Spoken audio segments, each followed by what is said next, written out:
Hello everyone, welcome to my YouTube channel math with Reena ma'am. कैसे हैं आप सब? होप सब बढ़िया होंगे और अपनी तैयारी अच्छे से कर रहे होंगे। आई होप अब आप लोग थोड़ा सा स्ट्रेस फ्री फील कर रहे होंगे, क्योंकि दिल्ली पुलिस के जो एग्जाम थे वो अब खत्म हो गए हैं। सबके जो एग्जाम्स थे, चाहे वो री एग्जाम भी हुए हैं कुछ स्टूडेंट्स के, तो वो भी 3 दिसंबर को आपके एग्जाम्स खत्म हो गए हैं। यस आई नो कि भले ही पेपर आप लोगों के खत्म हो गए हों, लेकिन जो फिजिकल की तलवार है वो अभी भी आपके सर पर लटक रही है। आप सब लोगों को फिजिकल की तैयारी से ज़्यादा इस चीज़ की टेंशन है कि पता नहीं कब हमारे फिजिकल होंगे। कहीं दिसंबर में ही ना होने लग जाएं, कहीं हमें सिर्फ 20 ही दिन मिलें, है ना। ये चीज़ें भी आप लोगों के दिमाग में इस टाइम पे चल रही हैं। ठीक है, तो आज की वीडियो में हम आपका यही कन्फ्यूज़न दूर करेंगे कि आपके फिजिकल कब से होंगे, कितना टाइम आपको मिलेगा, प्लस काफ़ी कमेंट्स रहती हैं कि कितना स्कोर बन रहा है तो हम फिजिकल की तैयारी करें। तो वो सारी चीज़ों के बारे में हम आज की वीडियो में बात करेंगे। चलिए, सबसे पहले तो मैं बता दूं, जो फिजिकल है वो आपका कब होगा। देखो, पहले हमारा जो नोटिस आया था वो क्या था कि 22 दिसंबर से हमारा फिजिकल होगा, लेकिन मैं अपनी हर वीडियो में क्या बता रही थी आपको कि 22 दिसंबर से हमारा फिजिकल नहीं होगा। तो अब भी वही है, 22 दिसंबर से हमारा फिजिकल नहीं होगा।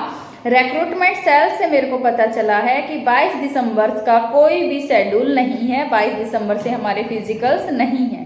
मोस्ट प्रोबेबली चांसेस हैं आपकी फिजिकल होने के वो जनवरी 26 जनवरी के बाद, यानी कि फेब में होंगे आपके फिजिकल। तो इसका मतलब ये है कि आपके पास लगभग 2 महीने का टाइम है आपके फिजिकल में।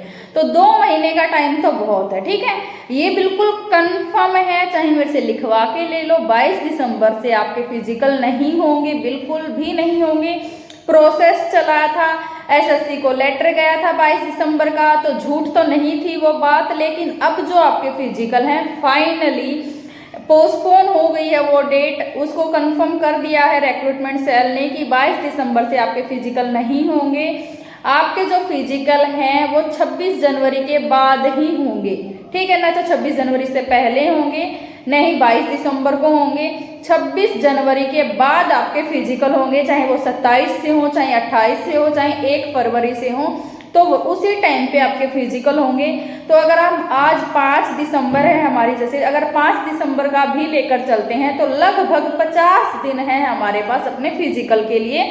अगर हम 26 जनवरी को भी लगा के चलते हैं तो इन 50 दिन में अपनी फिजिकल की तैयारी हमें कैसे करनी है वो मैं आपको बता देती हूँ, ठीक है। तो इस चीज़ से इंश्योर रहो कि आपके फिजिकल दिसंबर में नहीं होंगे। अपनी प्रिपरेशन अच्छे से करते रहो, जो भी नॉर्मल वर्कआउट है, रनिंग है, वो अच्छे से करते रहो, तो आपका फिजिकल इजीली हो जाएगा। देखो, मैंने जो दिल्ली पुलिस का फिजिकल है 2 बार क्लियर करा है। पहला दिल्ली पुलिस कांस्टेबल का 2018 में और दिल्ली पुलिस हेड कांस्टेबल का 2022 में।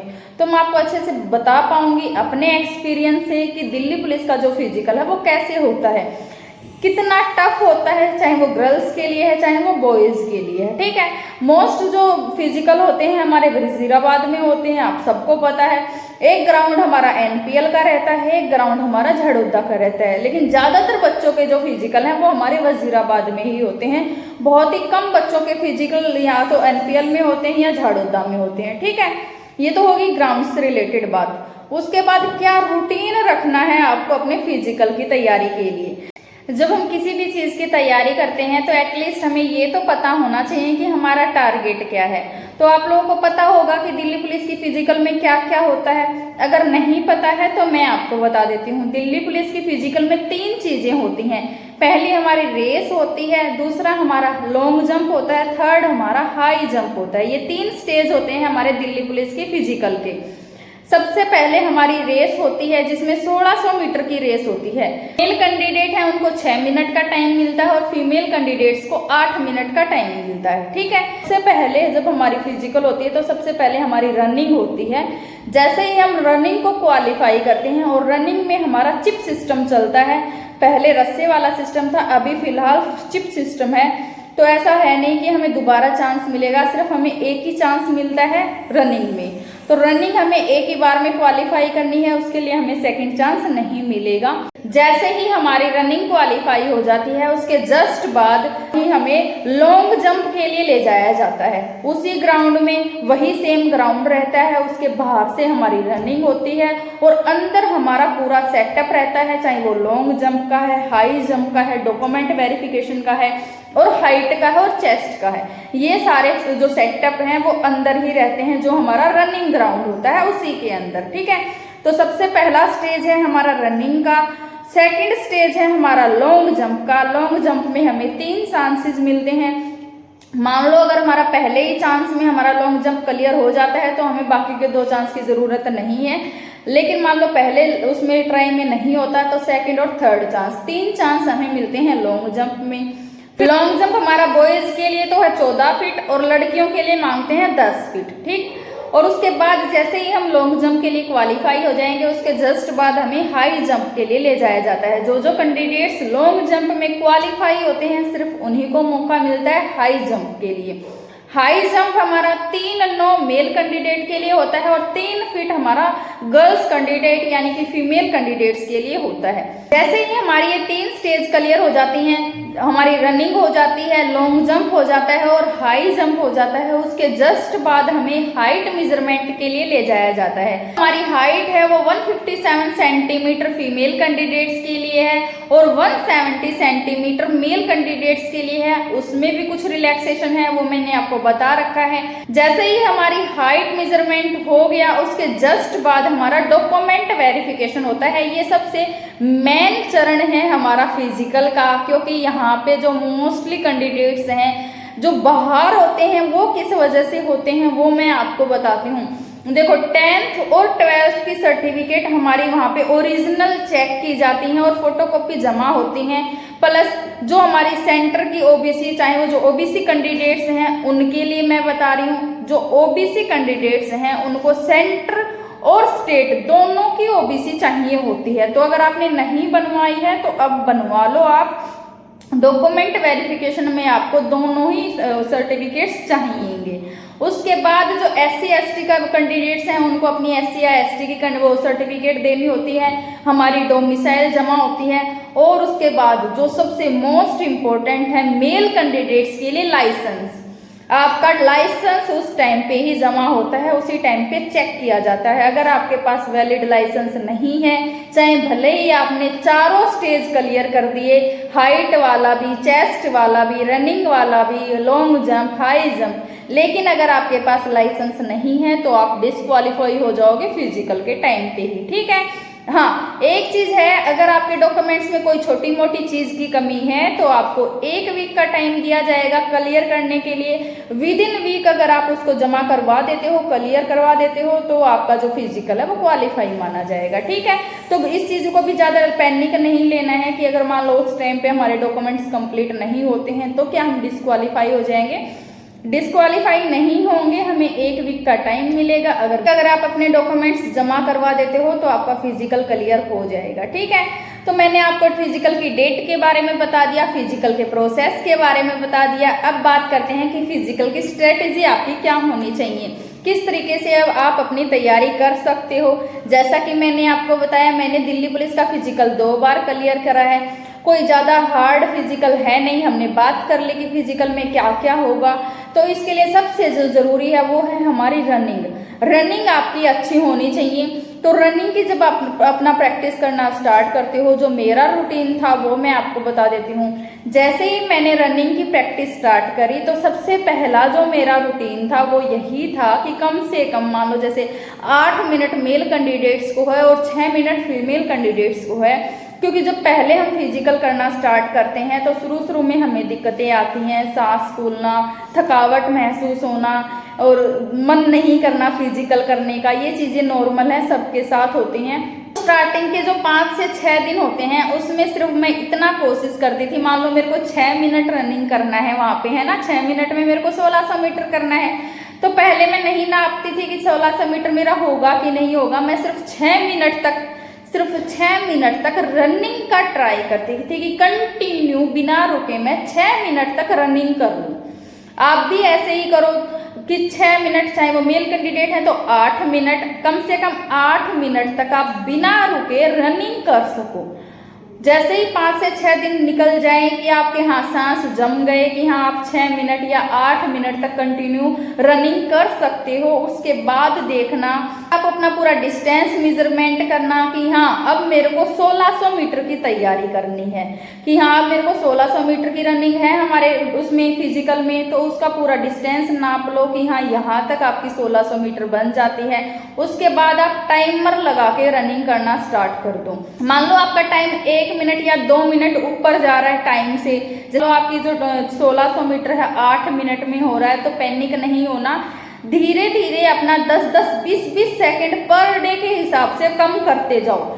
मान लो पहले दिन आपकी 8 मिनट में 1600 मीटर रनिंग हुई है, तो नेक्स्ट डे आप 8 मिनट मत करो, 7:50 में करने की कोशिश करो। ऐसे धीरे धीरे करके टाइम अपना कम करते जाओ। एकदम से मत थकाना अपने आप को कि हाँ एकदम से ही सूट लगाना स्टार्ट कर दो कि हाँ अब तो मेरे को 6 मिनट में ही करना है।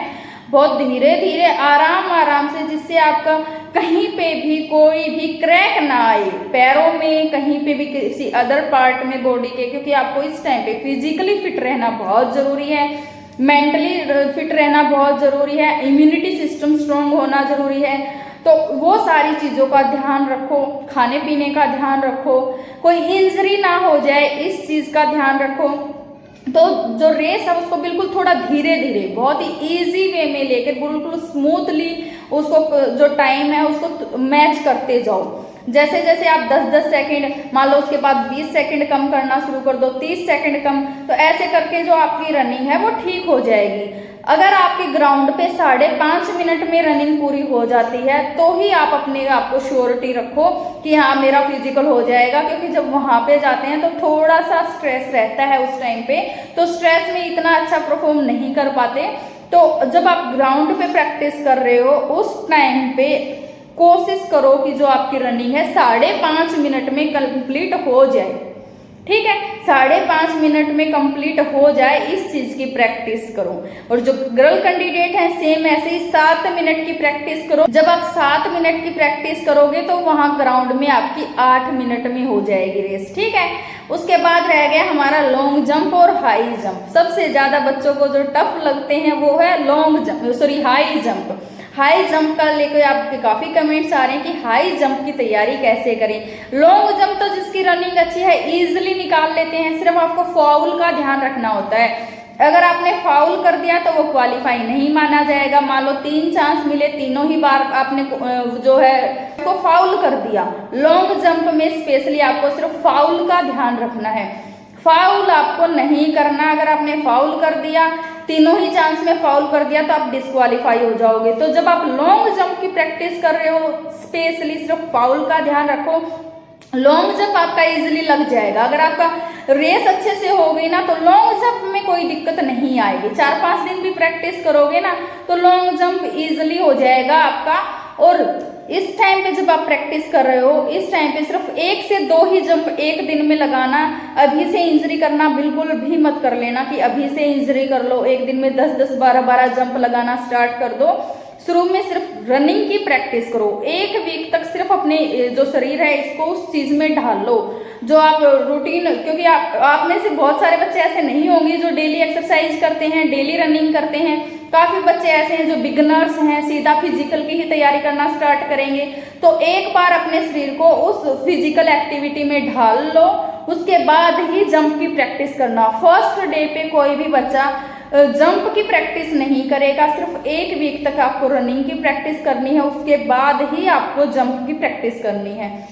और जब आप जंप की भी प्रैक्टिस करते हो तो एक दिन में 3 से ज्यादा जंप नहीं लगाने, सिर्फ 1, 2, 3 जंप लगाओ, उसके बाद छोड़ दो, चाहे आपका लग रहा है चाहे नहीं लग रहा है। ठीक है, धीरे धीरे ऐसे प्रैक्टिस करते जाओगे तो आपका इम्प्रूव होता जाएगा। उसके बाद हमारा हाई जंप है। हाई जंप में तो कोई किसी कोच से या जिसने पहले फिजिकल किया है किसी बच्चे से, उससे छोटी सी टैक्टिस भी पूछ लो, क्योंकि हाई जंप कभी भी प्रेशर से नहीं लगता कि सोचो हाँ मेरे में बहुत ताकत है मैं तो लगा दूंगा, उन चीजों से हाई जंप नहीं लगता। उसके लिए थोड़ी सी प्रैक्टिस की या टैक्टिस की ज़रूरत होती है कि हाँ इस तरीके से ही हाई जंप लगेगा। तो वो मैं आपको वीडियो में तो नहीं बता पाऊंगी, बाकी मैं कोशिश करूंगी कभी ग्राउंड में जाके वीडियो बनाऊं, आपको दिखाऊं कि हाई जंप का बहुत ही, क्योंकि मैं बहुत ही ईजिली लगा देती हूँ हाई जंप, मेरे को बहुत ही ईजी लगता है। मैं बिल्कुल 1 सेकंड भी नहीं लगाती, ना मैं रनिंग करती हूँ, सीधा खड़े खड़े ही कूद जाती हूँ। तो मैं कभी दिखाऊंगी, ग्राउंड में जाके वीडियो बनाऊंगी, आप लोगों को दिखाऊंगी कि हाँ मैं कैसे जंप करती थी हाई जंप। तो हाई जंप का स्पेशली ध्यान रखना, किसी नॉन को जिसने पहले हाई जंप किया हो कि किस तरीके से हाई जंप लगाया जाता है। बिगनर्स के लिए मैं बता रही हूँ, सीधा खुद से ही प्रैक्टिस मत करने लग जाना, क्योंकि वहाँ पे मान लो रस्सी में पैर अटकने का, चाहे आप मान लो डंडे रखते हो तो चोट लगने का उसमें ज़्यादा चांसेस होते हैं। तो वो चीज़ें मत करना, किसी की सुपरविजन में ही करना वो चीज़, ठीक है।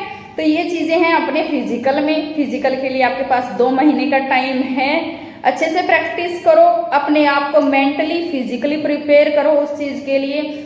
फिजिकल की कंटिन्यू प्रैक्टिस करना, दोनों टाइम वर्कआउट करो, दोनों टाइम रनिंग करो, क्योंकि ज़्यादा टाइम है नहीं। आज के दिन को भी अगर हम लगा के चलते हैं तो सिर्फ आपके पास 50 दिन का टाइम है। तो इस 50 दिन के टाइम में आपको फिजिकल अपना बहुत अच्छा करना है। चलिए मिलेंगे नेक्स्ट वीडियो में, तब तक अपना ध्यान रखें, अपनी फिजिकल की तैयारी अच्छे से करते रहें। चैनल पे नए हैं तो चैनल को सब्सक्राइब जरूर कर लें, साथ ही साथ बेल आइकन भी दबा लें, जिससे आपको आने वाली वीडियोस की latest update time to time मिलती रहे। Thanks for watching me.